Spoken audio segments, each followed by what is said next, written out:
The story of Voyager 1 is one of humanity's greatest adventures. It all started on a late summer day, on the 5th of September, 1977. That's when a rocket lifted off from Cape Canaveral in Florida, carrying a small, determined spacecraft on its shoulders. Its destination was the unknown. Its mission was ambitious, designed to take advantage of a rare alignment of the planets that happens only once every 176 years. This grand tour would allow Voyager 1 to use the gravity of one giant planet to slingshot itself towards the next, a brilliant piece of celestial mechanics that would accelerate its journey into the outer solar system. It was a mission born from pure curiosity, a desire to see what lay beyond the familiar worlds of Mars and Earth. The primary purpose was exploration, pure and simple. We knew so little about the gas giants, Jupiter and Saturn. Before Voyager, our images of these worlds were blurry smudges from Earth-based telescopes. We had theories about their atmospheres, their rings and their moons, but they were just that, theories. Voyager 1, along with its twin, Voyager 2, was built to be our eyes and ears in these distant realms. The spacecraft was packed with instruments designed to measure magnetic fields, study charged particles, and take detailed photographs. It was a robotic pioneer, sent to gather the first close-up data from the largest planets in our cosmic neighborhood. This wasn't just about taking pictures. It was about understanding the fundamental physics of our solar system. The mission was a testament to human ingenuity and foresight. The engineers and scientists at NASA's Jet Propulsion Laboratory had to build a machine that could withstand the harsh environment of deep space for years, even decades. It had to survive intense radiation, extreme cold, and the vast emptiness between worlds. The spacecraft's systems, including its power source, a radioisotope thermoelectric generator, were designed to be incredibly robust. This device uses the heat from the decay of plutonium-238 to generate electricity, a long-lasting power source essential for a mission that would travel far from the sun, where solar panels would be useless. It was this remarkable engineering that allowed the mission to continue long after its primary objectives were met. So, as Voyager 1 left Earth, it carried with it more than just scientific instruments. It carried our collective ambition to explore, to learn, and to see our place in the universe from a new perspective. It was the beginning of an epic journey, one that would redefine our understanding of the solar system. The data it was programmed to collect would fill textbooks and inspire a new generation of astronomers and physicists. The launch wasn't just the start of a space mission. It was the start of a new chapter in our species' ongoing quest to comprehend the vast and beautiful cosmos we are a part of. The little probe was on its way, a silent emissary heading for the giants. Voyager 1's journey through the solar system was a breathtaking sequence of discovery. Its first major encounter was with the King of Planets, Jupiter, in March 1979. The images it sent back were simply astonishing.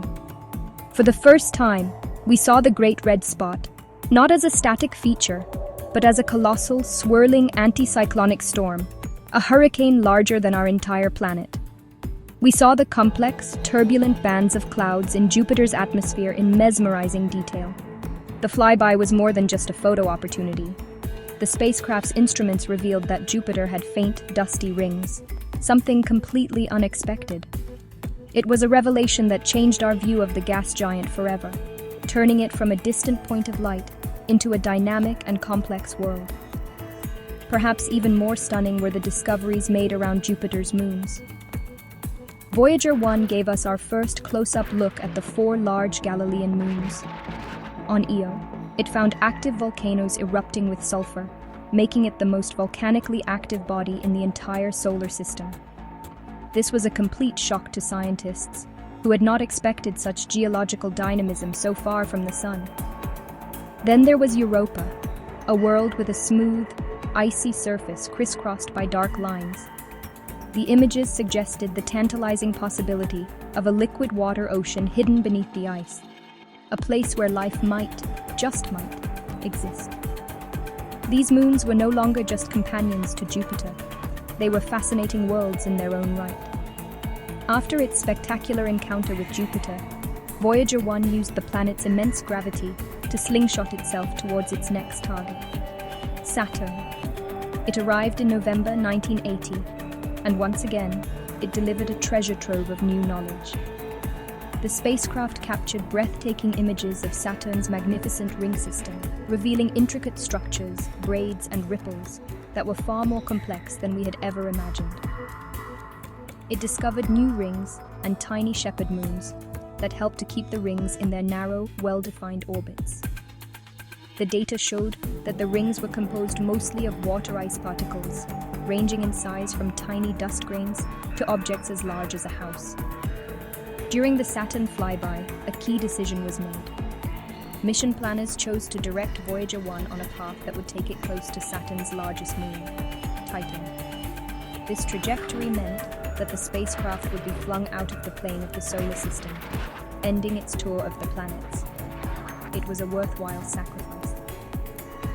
The data from the Titan flyby revealed that this moon had a thick, nitrogen-rich atmosphere, even denser than Earth's.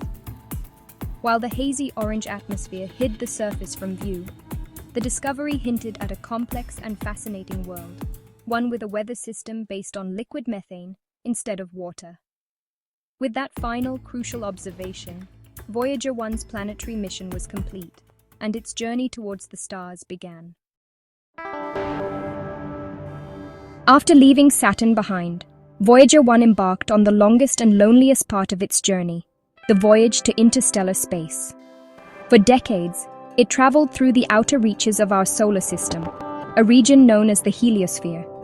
This is a vast bubble of space created by the solar wind, a constant stream of charged particles flowing outwards from our sun. The spacecraft continued to send back valuable data about this unexplored territory, measuring the properties of the solar wind and cosmic rays. As it moved further from home, the solar wind slowed down, and the influence of the sun began to fade. Scientists watched their instruments closely, waiting for the moment when the probe would finally cross the boundary. That historic moment arrived in August 2012. After traveling for 35 years and covering more than 18 billion kilometers, Voyager 1 passed through the heliopause, the outer edge of the heliosphere. This is the boundary where the sun's solar wind is stopped by the interstellar medium, the tenuous mix of gas, dust, and cosmic rays that fills the space between stars. The evidence was clear and dramatic. Voyager's plasma science instrument detected a sudden and massive increase in the density of plasma, the charged particles that make up the interstellar medium. At the same time, its cosmic ray detector measured a sharp drop in the number of particles originating from our sun, and a big increase in high-energy galactic cosmic rays from outside. Voyager 1 had officially become the first human-made object to enter interstellar space. It was a monumental achievement, a moment that will be remembered for centuries. The spacecraft was now sailing on an entirely new ocean, the cosmic sea between the stars. It was no longer within the protective bubble of our sun. Instead, it was being bathed in the radiation and particles that have traveled across the galaxy for millions of years. It was directly sampling the material from which new stars and planets are born. This was a profound transition, moving from exploring our own solar system to exploring the Milky Way galaxy itself. The little probe was now a true interstellar traveler. Even today, on November 28, 2025, Voyager 1 continues to journey deeper into the void, sending back data from a place we have never been. It is currently more than 24 billion kilometers from Earth, and its signals, traveling at the speed of light, take over 22 hours to reach us. Its instruments are still measuring the characteristics of the interstellar medium, providing us with our only direct measurements of this mysterious region. We are learning about magnetic fields, plasma density, and the cosmic ray environment beyond our solar system. Every packet of data is a precious postcard from the frontier, expanding our knowledge of the galaxy one bit at a time. Beyond its scientific mission, Voyager 1 carries another, more symbolic cargo, Attached to its side is a 12-inch gold-plated copper disc, known as the Golden Record. This is, in essence, a message in a bottle cast into the cosmic ocean. It was designed by a committee chaired by the brilliant astronomer Carl Sagan. The record contains a story of our world, intended for any intelligent extraterrestrial civilization that might one day find the spacecraft. It is a snapshot of humanity in 1977, a greeting from our planet to the wider cosmos. The chances of it ever being found are infinitesimally small, but its existence speaks volumes about our hopes and our desire to connect. The contents of the Golden Record are a rich tapestry of life on Earth. It includes 115 images, encoded in analog form, showing scenes of nature, human anatomy, and our technological achievements.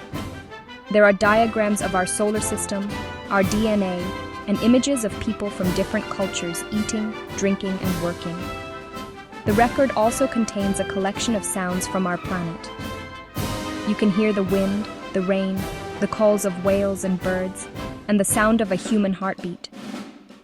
It also carries greetings in 55 different languages, beginning with Akkadian, a language spoken 6,000 years ago, and ending with modern Chinese dialects, representing our long history of communication. The musical selection on the record is equally diverse, a 90-minute compilation that aims to represent the breadth of human culture. It features classical music from Bach and Beethoven, a blues track by Blind Willie Johnson, and traditional music from Peru, China, and India. The inclusion of Chuck Berry's Johnny B. Good is a wonderful nod to the joy and energy of human creativity. The record is a carefully curated gift, a collection of our planet's sights, sounds, and music. It's an attempt to say, this is who we are. This is our world. It is beautiful. It's an expression of hope for a future where we are not alone in the universe. So, why does Voyager 1 matter so much? It matters because it represents the very best of humanity. It is a symbol of our curiosity, our ingenuity, and our relentless drive to explore the unknown.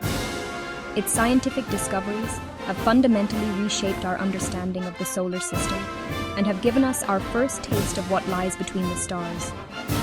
It has shown us worlds of fire and ice, complex ring systems, and moons that might harbor oceans. It has traveled further than any object we have ever built, a silent testament to what we can achieve when we work together to reach for the stars. Voyager 1 is more than a machine. It is an extension of ourselves, our silent ambassador to the galaxy.